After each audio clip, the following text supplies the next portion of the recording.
somos tontos, ya comienza el circo pronto, tenemos domadores, marionetas. Bienvenidos a Son Cubano, un programa del Consejo para la Transición Democrática en Cuba, un espacio de información y reflexión sobre el pasado, presente y futuro de la isla.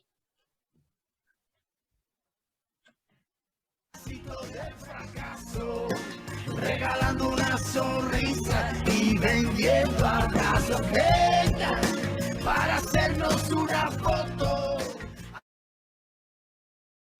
Bueno, buenas tardes. Estamos de nuevo en un programa de Zoom Cubano, como todos los martes, para tratar de entender y continuar conversando sobre la realidad, como decimos siempre, el presente, el pasado y el futuro de Cuba. Y en esta oportunidad estoy solo, en el sentido de que no me está acompañando Pedro, al menos por ahora. Como saben, y nuestros oyentes ya están acostumbrados, muchas veces las comunicaciones desde Cuba, desde La Habana, donde se encuentra Pedro Acosta, no le permiten estar presente en este espacio. Pero tenemos la fortuna de estar muy bien acompañado, o tengo la fortuna de estar muy bien acompañado, para hablar de un tema que resulta bien interesante y que increíblemente nunca pierde vigencia, y que tiene que ver con la relación, vamos a poner así, entre la izquierda, particularmente la izquierda latinoamericana, y Cuba. Esta relación poco idílica que se ha ido dando con el correr de los tiempos, que ha tenido sus momentos, que ha tenido sus altibajos, que ha tenido sus retrocesos, sus avances, sus mejoras. Bueno, un poco la idea es poder conversar de esos temas. Y tenemos entre nuestros invitados a una persona que nuestros oyentes ya conocen muy bien, Manuel Cuesta Morúa. Manuel es vicepresidente del Consejo para la Transición Democrática de Cuba y un referente de la oposición socialdemócrata, digamos, cubana. Y por otro lado tenemos desde Chile, y Manuel está desde Cuba, ¿no? Y desde Chile tenemos a Haroldo Dila. Haroldo también es cubano, y él es el director del Instituto de Estudios Internacionales en Chile. Bueno, es un intelectual de renombre, es alguien a quien respeto y admiro mucho, suelo leer sus trabajos y me parece muy valiosos sus aportes en este sentido. Así que muchas gracias, Haroldo, muchas gracias, Manuel, por estar aquí con nosotros. Y les dejo, a ver, arranco con la pregunta bien abierta, cosa de ir tratando de cerrar el panorama, ¿no? ¿Cuál es, por qué esta relación tan cercana, o si ustedes lo consideran así, entre la izquierda, particularmente la izquierda latinoamericana, y Cuba? Si quieren podemos empezar con una pregunta bien concreta. ¿Es Cuba de izquierda? Yo le dejo a Haroldo que rompa el hielo. Yo dejo a Haroldo que rompa el hielo. Mira, como yo soy de izquierda, me encantaría decir que Cuba no es de izquierda, pero creo que sí, que es de izquierda. O sea, izquierda define un campo político específico en el cual tú tienes como motivaciones fundamentales el fenómeno redistributivo en términos sociales y también una forma específica de conducir la política que desdeña los usos liberales de la política. Eso ha sido regularmente el funcionamiento de la izquierda. Esto puede conducir a posiciones muy avanzadas en muchos aspectos. O sea, digamos, cuando tú trabajas el asunto de la democracia y la limitas a la cuestión representativa, sin incluir los elementos de participación, entonces eso es una posición más de derecha que de izquierda. Cuando tú introduces el elemento de participación, hay un ingrediente de izquierda colocado ahí. Ahora, lo que pasa es que hay izquierdas democráticas, hay izquierdas totalitarias, hay izquierdas aberrantes, hay izquierdas corruptas. O sea, ser de izquierda no es necesariamente una virtud en el actual contexto. Yo creo que lo que hoy estamos viendo en Cuba, en Nicaragua, no conozco mucho el caso nicaragüense, el caso de Venezuela, son efectivamente regímenes que tienen una inclinación de izquierda, pero en un marco tremendamente autoritario. Lo que Cuba no es y nunca ha sido es socialista. que es una cuestión diferente. O sea, el socialismo es una expresión específica del pensamiento de izquierda que se plantea como primera condición la socialización del poder. Y por supuesto también los elementos de redistribución, justicia social, etc. Pero lo que Cuba nunca ha sido y no es socialista. Pero sí creo que es de izquierda. Tampoco creo que hay una revolución cubana. La revolución cubana terminó aproximadamente en el año 1964. Terminó la revolución cubana. Y luego lo que viene es un periodo postrevolucionario en que se van de alguna manera lubricando y concertando los mecanismos del nuevo poder de la élite que brotó de la revolución. Entonces, pero, o sea, no, cuando se habla de la revolución cubana, eso es un mito, o sea, eso hace mucho tiempo no existe, ni siquiera ya existe el pacto postrevolucionario, que fue un pacto que efectivamente le quitaba a la gente todo el derecho a la opinión y demás, pero le proveía de un conjunto de medios de vida para la movilidad social, educación, salud, todo lo cual estaba basado en los subsidios soviéticos. Ya desde los 90 tampoco hay pacto de esa naturaleza. No queda nada, excepto un vaho ideológico. Y ese vaho ideológico es justamente el que se recicla por parte del sistema. Esa es mi opinión. No sé qué opina Manuel. Bueno, yo, a ver, comparto tu opinión 100%, ¿no? En el sentido de que yo tengo una visión, dicen que los socialdemócratas no son de izquierda, pero por algún lugar lo dicen por ahí, pero la paleoizquierda, a mi modo de ver, no es izquierda en ese sentido. O sea, esa izquierda paleolítica en realidad lo que ha hecho históricamente es un uso de la retórica, de las palabras, ¿no? De relatos, de los conceptos, de los términos. Lo ha incorporado a su discurso, ha controlado todo el poder y a partir de ahí, pues, se ha vendido a sí misma como izquierda. Y, por cierto, mucha gente en el mundo la ha comprado. Me encanta de todas maneras esa distinción interesante que hace Dilla entre ser de izquierda y ser socialista. Porque en algún momento la discusión que se generó en Cuba, de la que yo fui testigo por la lectura, obviamente, pero que se generó en Cuba alrededor del grupo de pensamiento crítico que trataba de introducir alguna ortodoxia o alguna heterodoxia, rectifico más, occidental en la construcción de la sociedad supuestamente socialista cubana, asumía que se podía ser de izquierda sin necesariamente monopolizar la producción en las empresas estatales, que se podía ser de izquierda conviviendo con las clases medias, por lo menos en algunos de los que yo leía, eso se defendía bastante y Haroldo creo que tiene más conocimiento que yo de ese periodo y de esa etapa, pero siempre buscando favorecer a las mayorías y dándole más fuerza al criterio de participación en la política. Y yo creo que esa es una distinción importante.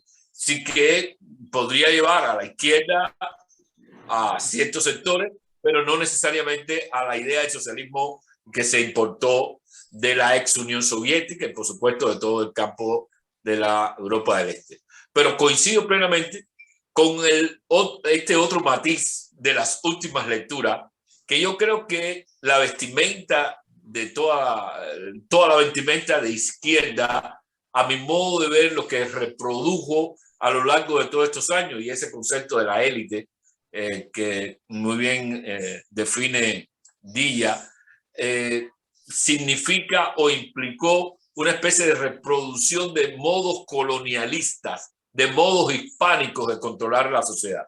Porque desde el principio, esta revolución, que Haroldo la termina en el 64, yo tengo un amigo que la termina en el 62, otro que la extiende al 68, de algún modo fue muy conservadora desde el inicio. Es decir, todo lo que tenía que ver con los derechos que después fueron de la comunidad LGBTI, los derechos de los afrodescendientes, los derechos que la agenda feminista ponía por delante, todo eso fue suprimido del discurso y de la posibilidad real en la sociedad cubana. Y esos elementos a mí me llevan siempre a pensar de que detrás de toda la retórica socialista había un conservadurismo hispano o hispánico muy fuerte en la élite, que se reflejó sobre todo al principio con una élite blanca, machista, hombres nada más, y con un lenguaje violento y un lenguaje fuerte, ¿no? De modo que yo tengo muchas coincidencias con esa visión que da Dilla, y en todo caso, ahora mismo, realmente no hay ningún pacto socialista en Cuba que se pueda defender realmente por gente honesta y sobre todo por gente inteligente y por marxistas, de alguna manera. No, yo diría que no hay un pacto social o revolucionario tampoco. O sea, ya se acabó ese pacto social post-revolucionario. Eso funcionó en los 80. Realmente la gente tuvo la posibilidad de una tremenda movilidad social, buena parte de lo cual hoy ha alimentado a otras economías en América Latina y en Estados Unidos. O sea, el cubano emigró con un nivel educacional considerable. Y tiene que ver con eso. Pero ese pacto ya no existe. O sea, ya eso no. La gente está muriéndose de hambre. O sea, entendamos cuál es la... Muriéndose es una expresión, ¿no? Pero está pasándola muy mal en términos de alimentación, de vivienda, de vida cotidiana. O sea, ya eso no es nada que tenga que ver con el asunto. Porque yo creo que ya esa revolución cumplió su rol. Ahora, yo quiero compartir contigo, Manuel, y estoy de acuerdo contigo en buena medida. Nunca había pensado en esa idea de la tradición hispánica, pero es conservadora, pero es bien interesante.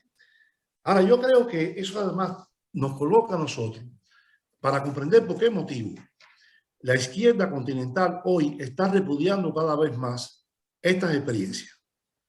O sea, hoy estamos en víspera de una posible nueva ola rosada, como se le llama, en América Latina. Lula es muy posible que gane las elecciones, Petro las ganó, Boric las ganó, y entonces eso, por supuesto, coloca el escenario latinoamericano en una situación de izquierdizante, evidentemente. Pero esto tiene muy poco que ver con la Revolución Cubana, ni siquiera con las experiencias previas, estas posteriores de Chávez, que era un populismo. Chávez realmente fue un populista. Fue un populista brillante, nadie se equivoca, brillante y con mucho dinero. O sea, ser populista con carisma y con mucho dinero, eso es maravilloso, y Chávez lo fue. Se murió a tiempo. O sea, el tipo supo morirse a tiempo, señores. Si se hubiera quedado vivo un par de años más, eso hubiera sido terrible. Se murió a tiempo. Entonces, yo creo que estas revoluciones tenían dos características fundamentales, Manuel. Una era la idea nacionalista. Y además era un nacionalismo que operaba, en el caso de la Revolución Cubana, muy claramente, operaba en un contexto de una bipolarización mundial. La Unión Soviética, los Estados Unidos. Y había dos bloques muy claramente definidos. Tú salías de uno y entrabas al otro y te mantenían. O sea, te daba una seguridad, te daba un apoyo económico, etc. Tú podías moverte. Eso hoy no existe. Hoy no existe. O sea, hoy el mundo es multipolar y no comprometido con estas experiencias. O sea, por mucho que Maduro o que Raúl o que Díaz-Canel coqueteen con los chinos, coqueteen con los rusos, les mandarán un barco lleno de arroz un día, pero más nada. O sea, dejemos eso claro, más nada. O sea, no hay ya, eso ya no existe como un elemento de cobija. No hay forma de cobijarse en un bloque. Y esto es un punto. El otro punto yo diría, y por supuesto este punto de nacionalismo es muy importante, Manuel, porque es esto lo que justificaba, o al menos lo que de alguna manera, sí, justificaba, legitimaba, entre comillas, que tú no miraras al caso de los negros o al caso de las mujeres o a otras posibles distinciones más allá de la clasista. Entonces, y de la nación. Recuerda cómo se manejaba la frase de Martí, que es del siglo XIX. Cubano más que blanco, más que negro. Y porque es del siglo XIX, o sea, es un nacionalismo del siglo XIX. Y esto es lo que realmente se hace también con la revolución. Se omiten todas estas distinciones, estas identidades diferentes, se omiten porque incluirla hubiera costado de alguna manera derruir la unidad monolítica de las clases en torno al partido. Y eso también tiene que ver entonces, o te produce un fenómeno que es la noción misma de la justicia social. Que este es un punto importante. La justicia social en esa época se consideraba sencillamente como un ascenso socioeconómico, empleo, vivienda, etc. Hoy por hoy, cualquier proyecto político de izquierda en América Latina tiene que afrontar un conjunto de demandas muy bien estructuradas que ya no son, o sea, incluyen por supuesto esas anteriores, porque hay injusticias, etc. Pero te incluye el tema feminista, o sea, el tema feminista ha entrado con fuerza en la escena política latinoamericana. El tema de los pueblos originarios, no solamente de negros o blancos, que, al final, que son los dos transportados, los pueblos originarios que entran con un discurso específico también. Son sectores explotados, pero no es de igual manera que como lo puede ser un blanco de una capital. Son cuestiones diferentes. La cuestión regional también se incluye ahora con mucha fuerza. Y entonces esto hace evidentemente que la idea la idea de la redistribución del ingreso tiene que estar ligada a la idea del reconocimiento de la diversidad.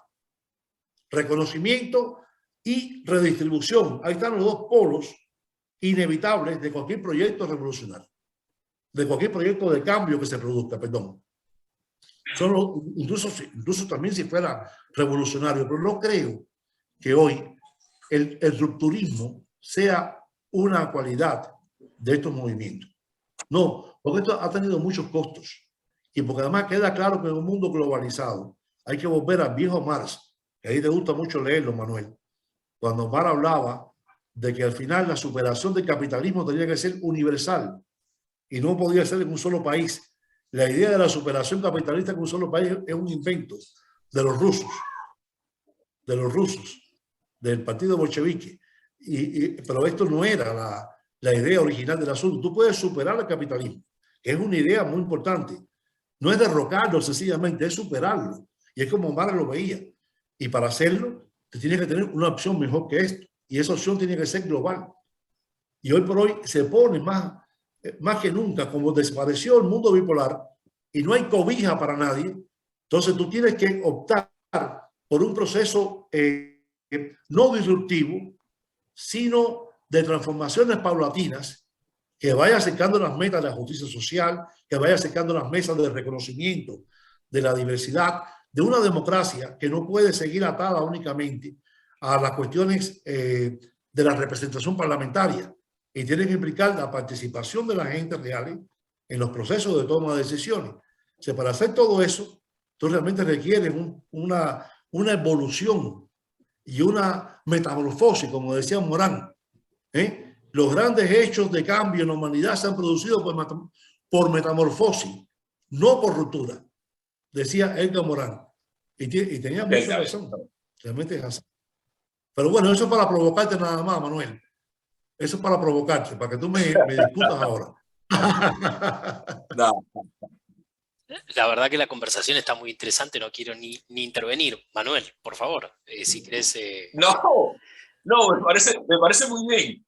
Lo que pasa es que ahí, y tiene que ver mucho con lo que está pasando ahora mismo en la región, ¿no?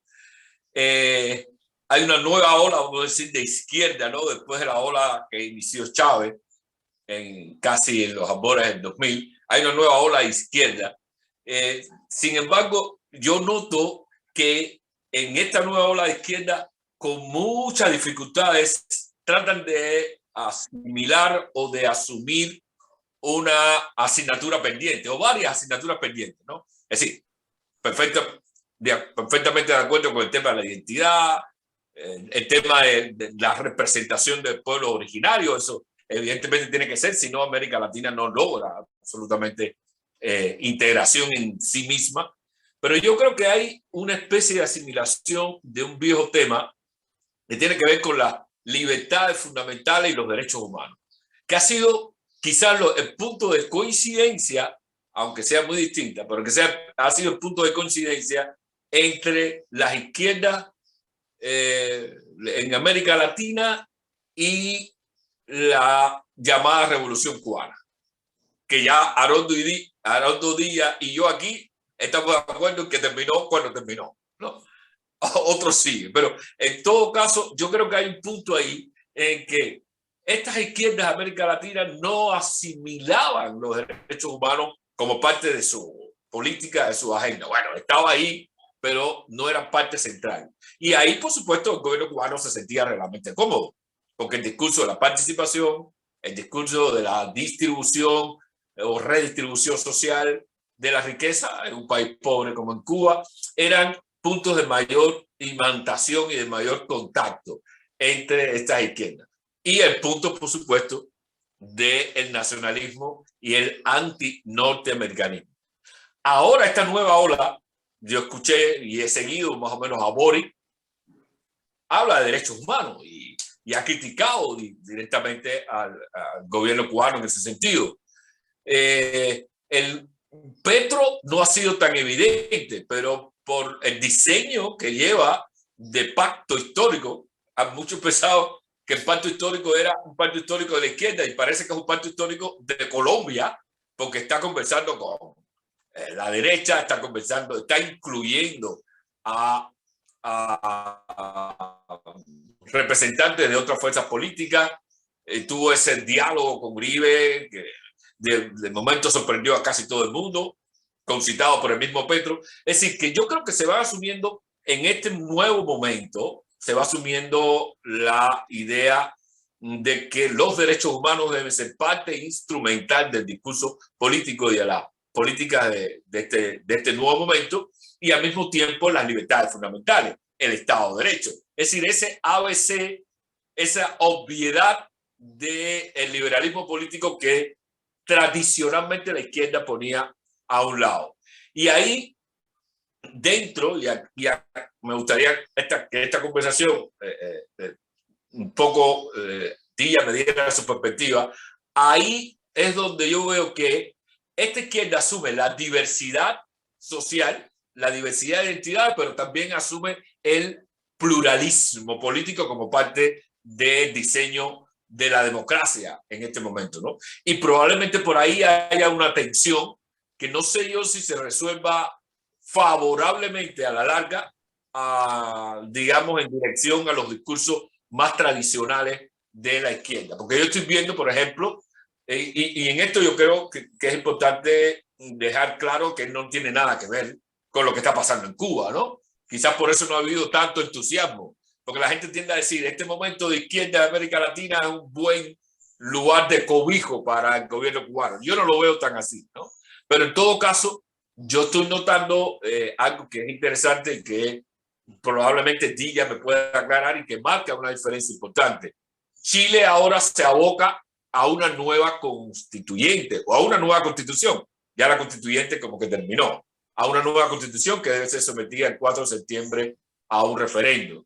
Y creo que eso merece una explicación para marcar la diferencia con lo que está pasando en Cuba, porque ahí tenemos una constitución donde de algún modo todos estos temas de los problemas regionales, de los problemas de identidad, de los problemas de distribución de la riqueza, de salario mínimo, de enseñanza pública, están ahí dentro de la constitución, de este proyecto de constitución, pero al mismo tiempo respeta y asume el tema de los derechos humanos y las libertades fundamentales. Sin embargo, creo que está suponiendo una tensión también en Chile. Yo creo que me gustaría que Díaz me ilustrara mejor, porque está ahí en Chile. Chile es un polo importante y una referencia importante en América Latina, a pesar de su tradicional aislamiento de los problemas más globales en la región, pero en todo caso creo que es importante tener esto en cuenta para marcar una vez más y que los oyentes tengan claro de que lo que está pasando con la izquierda, con esta nueva izquierda en América Latina no tiene nada que ver con lo que está pasando. Sí, yo estoy de acuerdo. No, mira, no tienen nada que ver, o sea, muy poco que ver, o sea, muy poco. Esto no es el caso. También en cada caso, aquí hay un ajuste histórico particular. O sea, entendamos eso. Por ejemplo, cuando tú ves el caso de López Obrador en México, también eso tiene que ver con una tradición específica de la cultura política mexicana y su relación con Cuba, las revoluciones, o sea, todo ese rollo. Eso no es el caso de Chile para nada. Y tampoco creo que sea el caso de Petro. No obstante, Petro tiene un asunto. Tiene al lado a Venezuela. O sea, no es que la tenga a 2.000 kilómetros, es que la tiene justo en la frontera y abarcan como 4.000 kilómetros de frontera entre Venezuela y eso tiene obviamente que maniobrar para hacerlo. Pero yo creo que en términos, o sea, lo que llama la atención es que hay que reconocer las particulares históricas que condicionan cada uno de estos procesos y que pueden agregar matices diferentes en cada caso. Ahora, yo estoy de acuerdo con que efectivamente el problema de los derechos humanos, en los derechos humanos es el gran aporte del liberalismo a los derechos civiles, que son los derechos que realmente el liberalismo consagró. Porque los derechos políticos, en la construcción democrática, por supuesto se dan en el marco del liberalismo, pero es producto de unas luchas políticas. Recuerda el movimiento cartista en Inglaterra, o sea, fueron los obreros los que introdujeron y obligaron a las clases dominantes inglesas a introducir el sufragio universal. Y que o sea, lo que te quiero decir es que esto es más complicado. Los derechos, todavía el liberalismo puro, el neoliberalismo, por ejemplo, no ha dado cuenta de los derechos sociales, que también son derechos humanos. No obstante, estamos absolutamente de acuerdo, y más para el caso cubano, la importancia que tiene el problema de los derechos civiles y de los derechos políticos. Estamos absolutamente de acuerdo en esto. Ahora, yo creo que sí que la izquierda aprendió esto. Aprendió que hay una alternancia de poder y que puede perder el poder y tiene que retomarlo y tiene que hacerlo bien para ver si no puede perder, pero que está sometida a prueba permanentemente y que va a perderlo en última instancia. No hay forma de no perderlo. A veces me pregunto, Manuel, si la derecha lo ha aprendido. ¿Por qué? Una buena pregunta, claro. No, que te recuerdo que la experiencia de Boric tiene un antecedente muy serio en el año 1970 con Allende en Chile, en el cual Allende efectivamente aspiraba al socialismo, lo cual no es el caso de Boric, pero con una equidistancia muy fuerte de los poderes mundiales y además de eso, o sea, el hecho de que Fidel fue y se pasó 15 días es porque Fidel era un impertinente y a los chilenos les daba vergüenza votarlo, pero no quiere decir que hubiera una relación orgánica no, ellos buscaban la equidistancia porque entendían claramente que no podían. Según los Estados Unidos arreciaron su presión, obviamente se fueron acercando más al campo llamado socialista europeo. Pero al fin y al cabo, lo que sí era absolutamente innegociable para Allende era la continuidad republicana y la continuidad pluralista. Y tú sabes cómo terminó eso, ¿no? A bombazo y el asesinato del presidente. O sea, llamo la atención porque a veces la derecha es así. O sea, aquí mismo en Chile, en este momento, hay una campaña de descrédito contra el gobierno con fake news absolutamente, ¿cómo se llama? Desenmascarado, pero que la derecha es la que tiene la prensa. Entonces se repite permanentemente. O sea, creo que quizás la izquierda, y estamos todos felices por eso, ha aprendido esta lección mucho mejor que la derecha. Porque la derecha sigue siendo revanchista, sigue siendo dogmática y sigue además en un momento determinado puede jugar perfectamente bien una carta golpista. A mí no me cabe duda de este asunto. Veamos el caso boliviano, porque Bolivia sí no ha sido un caos económico, para nada. Nos podrá caer mal este señor, ¿cómo se llamaba? Que era presidente hasta hace poco, Evo Morales. Evo Morales. Sí, nos podrá caer muy mal Evo Morales, de acuerdo. Pero entendamos, ha sido el mejor presidente que ha habido en Bolivia. Quien conoce la historia de Bolivia, y yo la he leído un poco, es el mejor presidente que ha habido en Bolivia, sin lugar a dudas. Ahora hay otros, le dieron un golpe de Estado.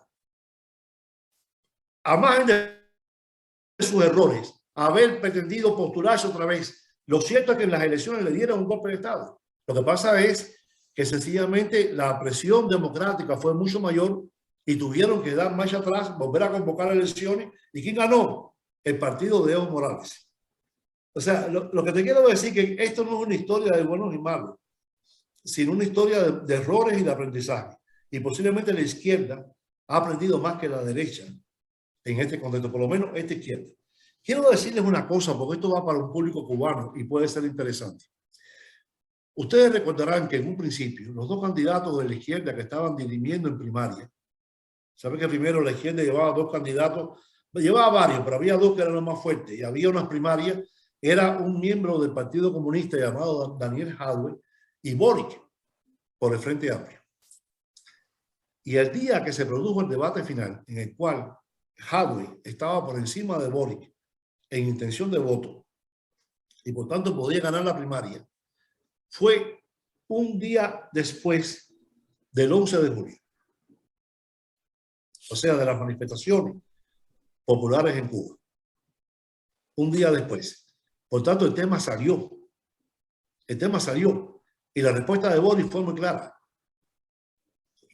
Rechazo absoluto a la represión en Cuba, apoyo total a los manifestantes por la democracia. Jadwe no sabía ni qué decir. Se enredó con la pata de un caballo, decía una cosa y después decía la otra. Y todo indica, todas las encuestas que se hicieron indican que el gran salto que da Boric en esas primarias que le permitió ganar a Jadwe tuvo que ver con eso. En pocas palabras, los manifestantes cubanos fueron un elemento importante en la derrota de una opción más extremista que efectivamente sí simpatizaba con Maduro, sí simpatizaba con Ortega y simpatizaba con Díaz-Canel. Entonces eso quizás en Cuba no se conoce, pero es interesante saberlo, porque este es el efecto mariposa famoso, ¿no?, de la globalización. O sea, las cosas se producen en La Habana, pero repercute mucho en Santiago de Chile.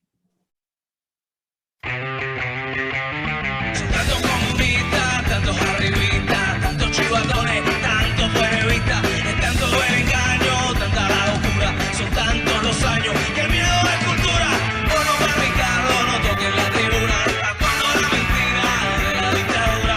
Bueno, para Ricardo, no saluda la bandera de los comunistas de la gran escena.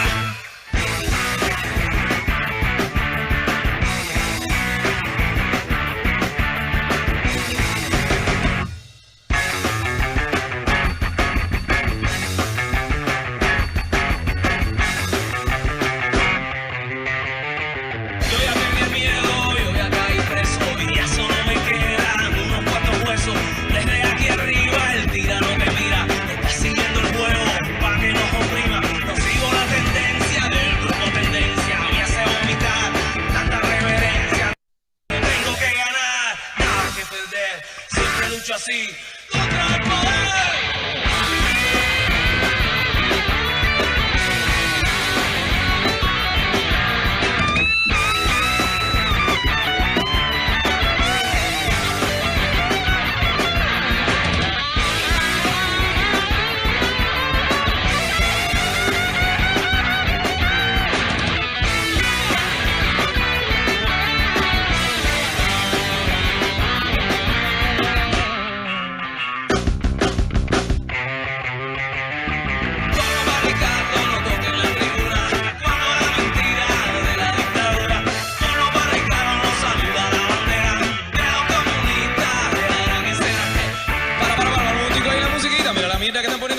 Chicos, ya te la pinga esta. Estamos hablando, por amor estamos haciendo, por amor se está matando, para por amor seguir chamacando.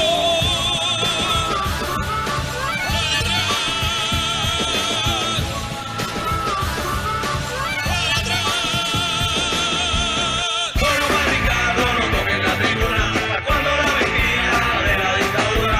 Bueno, para Ricardo, no saluda la bandera de los comunistas de la gran escena. Bueno, para Ricardo, no toquen la tribuna, cuando la mentira de la dictadura. Bueno, para Ricardo, no saluda la bandera de los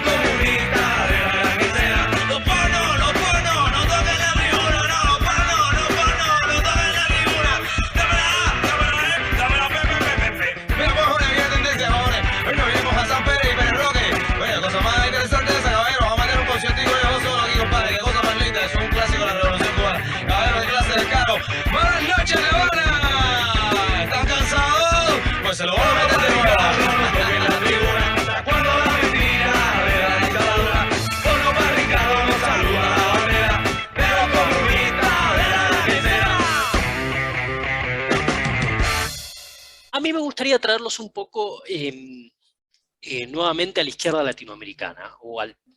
A ver, y me gustaba la distinción del comienzo de Haroldo, ¿no? De izquierda o socialismo, digamos. Y creo que en el caso de América Latina incluso tenemos que sumarle populismo, que aparte a populismo puede ser de izquierda, de derecha, de cualquier lado, ¿no? Exacto.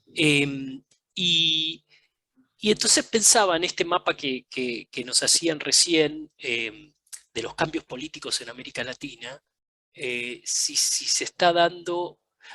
A ver, honestamente, yo tengo mis dudas con el optimismo que al menos demuestra Haroldo respecto de esta, pongámosle nueva izquierda o de esta oleada rosa, como decía, ¿no? Ojalá me equivoque, ¿no? Por supuesto, pero no soy tan optimista, no porque no crea que... a ver, yo siempre le doy el beneficio de la duda a cualquiera.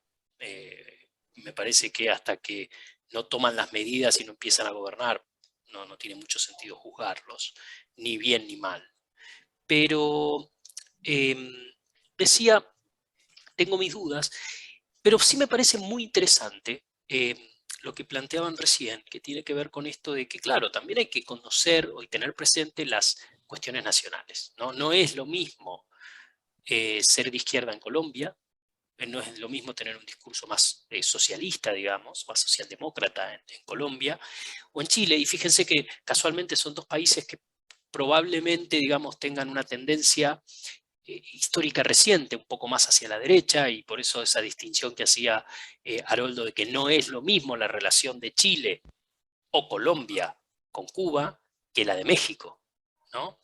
Pero al mismo tiempo pienso que probablemente Andrés Manuel López Obrador caiga más en una tipología populista que socialdemócrata. Y entonces, para mí, la gran incógnita en este escenario, y sé que nos vamos un poco de tema, pero me encanta, es Lula. Porque me parece que Lula, que por un lado es un socialdemócrata con todas las de la ley, digamos, también tiene un montón de interrogantes internos en su relación con Cuba, en su relación con los gobernantes cubanos, y creo que también un poco en su relación con la sociedad brasileña, ¿no? Entonces, y latinoamericana. Entonces, me pregunto cómo ven ahí, cómo encajará, digamos, si triunfan las elecciones ese Luis Ignacio Lula da Silva. Mira, Lula está armando su tinglado con fuerzas políticas muy diversas. Incluso Cierto. su candidato vicepresidencial es Ackerman, Alckmin. Es de un hombre de la derecha, o sea, Sí. no de la derecha rabiosa, es un hombre de una derecha institucional, pudiéramos decir. Yo creo que si Lula gana, antes que todo Lula quiere reivindicarse. O sea, él fue encarcelado, él quiere reivindicarse. Y yo creo que ya tiene una edad que eso, no creo que ya, porque cada vez que Lula a cada rato se queda soltero y cada vez se casa con una mujer más joven. O sea, si sigue así, pronto se va. Pero yo creo que él lo que está buscando sencillamente es hacer estos 4 años con un éxito específico. Y saben además que esta coyuntura es muy difícil para poder gobernar. O sea, hay una crisis económica en ciernes. El mismo Boric está hundido en el problema de la crisis económica. El cobre baja de precio, el dólar sube cada vez más. Mi salario se reduce por día en términos de dólares. Y entonces todo eso hace que ellos saben que tienen que ser cautos obligatoriamente. O sea, los sistemas no aguantan grandes presiones. Y tú tienes razón en lo que tú decías de AMLO. AMLO es en buena medida un populista. Yo creo que sí. O sea, quizás sea el primer populista que ha habido porque en México no ha habido tendencia populista fuerte. Muchas veces en la historia se estudia a Cárdenas como populista, pero eso no es cierto. Cárdenas era un post-revolucionario e institucionalista en extremo, porque para mí lo que define al populista es, porque hay populismo de derecha y populismo de izquierda, Estamos de acuerdo, hay un discurso populista que siempre es el mismo, los pobres, los ricos, la clase alta, la clase baja, pero sobre todo el populismo se caracteriza por la disrupción institucional. O sea que de alguna manera el caudillo aprovecha las contradicciones internas que hay en la sociedad para colocarse por encima de las instituciones y eventualmente destruirlas.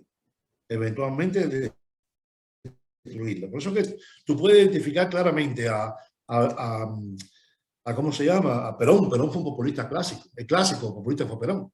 Por eso que todos los argentinos son peronistas. O sea, es como una fiebre. Generaciones completas se llaman peronistas o antiperonistas. Hay dos formas de definirse en Argentina, peronista o antiperonista. Pero también, no sé, Getúlio Vargas, Chávez, son típicamente populistas. Yo creo que sí. AMLO también creo que es populista. Fidel Castro nunca fue populista. Fue un revolucionario. En el sentido que sí, él produjo un cambio radical del Estado, un cambio radical de las relaciones sociales, para bien o para mal. No discuto esa parte ahora. Pero produjo un cambio sistémico absoluto. Chávez no. Chávez no produjo ningún cambio sistémico fundamental.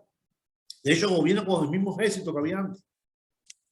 Entonces, Sí, de hecho, Evo Morales crea un cambio sistémico, me parece que como tú dices, Chávez no creó en Venezuela. Porque Evo moviliza el factor étnico. Claro.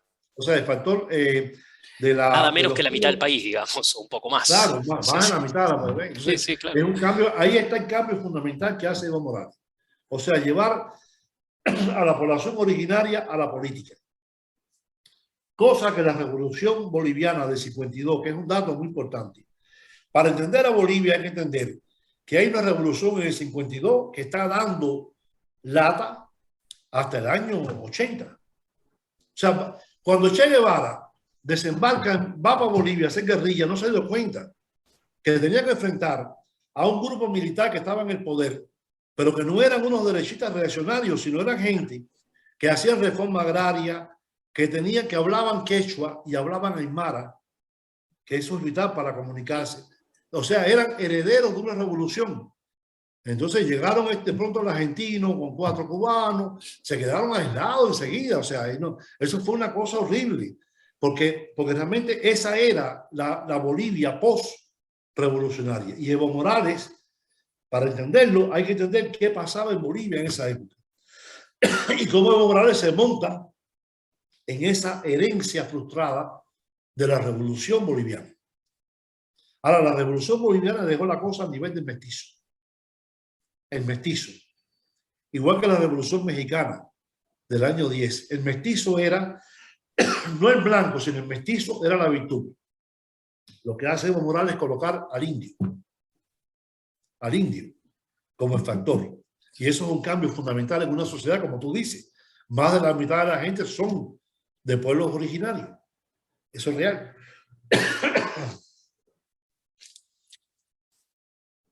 Manuel, ¿quieres agregar algo respecto del...? Es que me perdí un poco porque se me cayó. Tuve que entrar de nuevo, ¿no? Las cosas no hay problema. A ver, igual ya vamos llegando al tiempo, digamos, ya debemos ir cerrando, pero... a ver, si se quiere, la pregunta que te puedo trasladar a ti, Manuel, tiene que ver con, vamos a hablar un poquito a futuro, ¿no? Y me pregunto, desde Cuba, ¿qué esperan de esta oleada de izquierda latinoamericana, digamos? ¿Qué esperan de estos nuevos o emergentes o renovados líderes socialdemócratas o de izquierda latinoamericana? Mira, yo creo que hay un punto ahí esencial y que Díaz me sorprende con un análisis que es muy bueno para entender estos nuevos tiempos y qué puede esperarse de estos nuevos gobiernos de izquierda. Resulta que, y lo voy a repetir, resulta que probablemente lo que cambió el equilibrio entre un candidato y otro en las primarias de la izquierda chilena haya sido el asunto cubano. Es decir, lo que pasó las jornadas de julio. ¿no? Y eso es un cambio interesante porque hasta hace un poco tiempo atrás teníamos asumido que Cuba tenía una influencia tremenda en lo que había pasado en Chile con Allende, etcétera, y que había una especie de relación estrecha entre el Partido Socialista Chileno y el Partido Comunista Cubano, que por lo tanto de pronto no había manera de lograr una sensibilidad latinoamericana, en este caso chilena, hacia lo que pasaba en la sociedad cubana. Ahora hay una cosa inversa, hay una sensibilidad de la sociedad chilena a partir de lo que sucede en la realidad cubana. Y eso es lo que nos gustaría que se trasladara a los gobiernos, porque mucha gente de la oposición en Cuba, mucha gente sobre todo de Miami, sabe que son nuestros compatriotas, pero son nuestros terribles compatriotas en algún sector, pues de alguna manera ven en esta revolución rosa una especie de cobijo, voy a utilizar porque me gusta esa palabra, una especie de cobijo para el gobierno cubano. Que ahora el gobierno cubano va a tener la posibilidad de refugiarse ya no solo en Maduro, en Ortega, sino también en Petro, en Boric, en Lula si sale, como ya se está refugiando en México.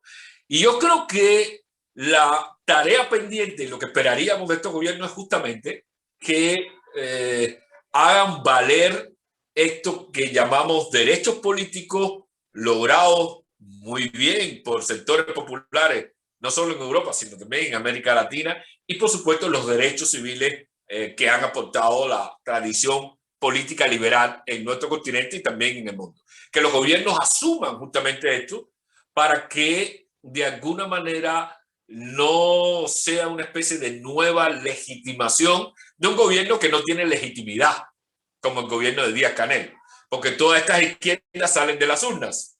Díaz-Canel sale de la designación. Y yo creo que en este sentido esperaríamos que los gobiernos de la región, esta nueva ola rosa representada por estos gobiernos, pues entiendan que es necesario mirar a Cuba también con la mirada de la democratización y de respeto a los derechos humanos. Y lo que supondría una crítica también a el gobierno de Cuba en los foros internacionales. Entiendo que todavía está la inercia de lo que a mí me parece más un anti-norteamericanismo que un anti-imperialismo por parte de cierta izquierda en América Latina. Pero todavía esa inercia está pesando y probablemente eso sea un lugar, un cuarto de refugio para el gobierno cubano.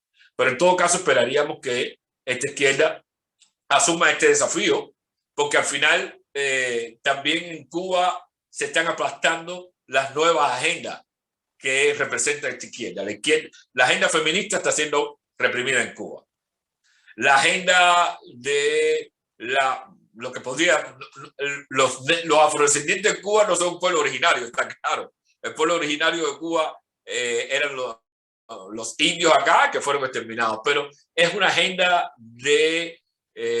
no de minorías en el caso de Cuba, pero sí es una agenda de gente vulnerable, de sectores reprimidos, de sectores marginados, y todo eso que está dentro del discurso, por ejemplo, de la vicepresidenta de Colombia, ahora, la vicepresidenta electa con Petro, todo eso yo creo que debe sensibilizar a estos gobiernos en la dirección de que Cuba debe sumarse a esta ola de redistribución social, de defensa de una nueva ecología, de defensa de las minorías y de las identidades, pero sobre todo también defendiendo los derechos civiles, los derechos políticos y los derechos humanos. Y es la manera en que esperaríamos que asuma estos gobiernos, por lo pronto, como lo ha dicho y lo ha hecho hasta ahora, por lo menos retóricamente, el gobierno de Chile que representa a Boric. Pero mira, ahí dice una cosa, Manuel, que yo quiero recalcar, me parece brillante, Manuel.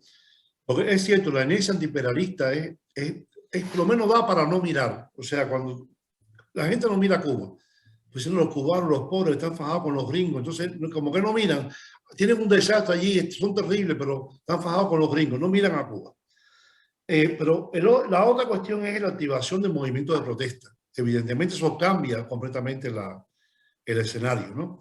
Como tal. Ahora, en ese aspecto, tú planteas una cosa que me parece bien interesante, y es cómo se logra realmente sensibilizar a los sectores esto que podemos llamar del reconocimiento. Es como se discute por hoy, el reconocimiento de la diversidad en esta línea. O sea, cómo Cuba oprime al movimiento feminista, cómo Cuba oprime, bueno, tuviste la foto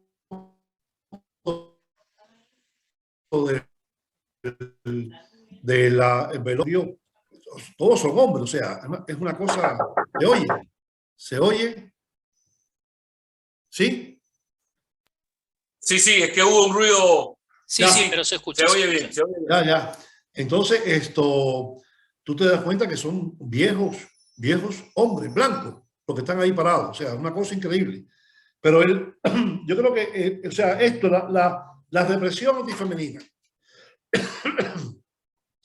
la represión a todos los movimientos que tienen que ver con las orientaciones sexuales, crucial.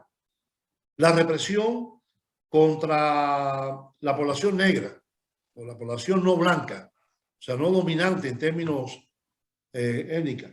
Todos esos son factores que sí tienen una medida importante en insertar el tema de Cuba de manera diferente en la agenda política latinoamericana. Porque mientras esto se dirima, Manuel, en el plano del anticomunismo más primario, esto no tiene oídos.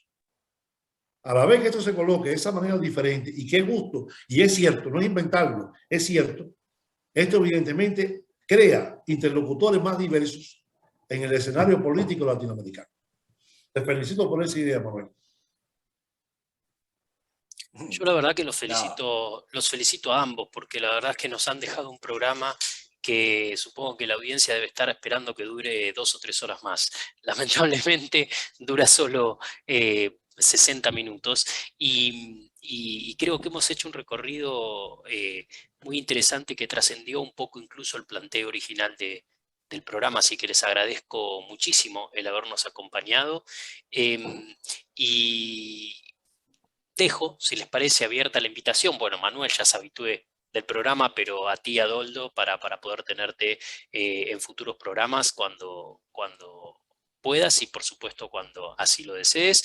Y a la audiencia la convocamos para el próximo martes, como siempre, para seguir conversando sobre estos temas que afectan a Cuba y que, como fue el programa de hoy, ¿no?, también tienen su impacto fuerte en el continente.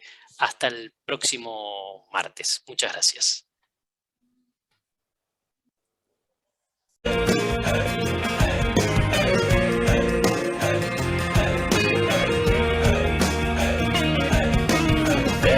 Vengan a la feria de los tontos, ya comienza el circo pronto.